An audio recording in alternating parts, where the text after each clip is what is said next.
దేవుని బిడ్డలారా, మనం ప్రార్థన చేస్తున్నాం, మరి ప్రార్థనలు అంగీకరింపబడుతున్నాయా? మన ప్రార్థనలు ప్రభు యొద్దకు చేరుతున్నాయా? మన ప్రార్థనలు ప్రభు అంగీకరించి నీ జీవితంలో కార్యాలు జరుగుతున్నాయా?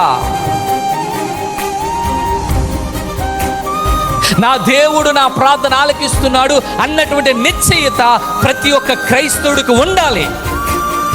నీ ప్రార్థనకు ఆలస్యమైందా, లేకపోతే లేట్ అయిందా, త్వరగా వచ్చిందా, తర్వాత వస్తుందా అన్నది వేరు. జవాబు అనేది త్వరగా వచ్చిందా లేకపోతే లేటుగా వచ్చిందా అనేది తర్వాత విషయం. కానీ నేను చేస్తున్న ప్రార్థన నా దేవుడు ఆలకిస్తున్నాడు అని నీకు మొట్టమొదటిగా నమ్మకం ఉండాలి, నిశ్చయిత ఉండాలి. ఆ నిశ్చయిత నీకున్నప్పుడు నువ్వు సంవత్సరాల తరబడి ప్రార్థన చేస్తున్నా, ప్రార్థనకు ఆలస్యమైనా లేకపోతే ప్రార్థన త్వరగా జవాబు వచ్చేస్తున్నా, నువ్వు దేనికి కూడా జంకవు, భయపడవు, అవిశ్వాసంలో పడవు. దేవుని బిడ్డలారా, నా ప్రార్థన నా దేవుడు ఆలకిస్తున్నాడు అన్న నిశ్చయత మీకుందా?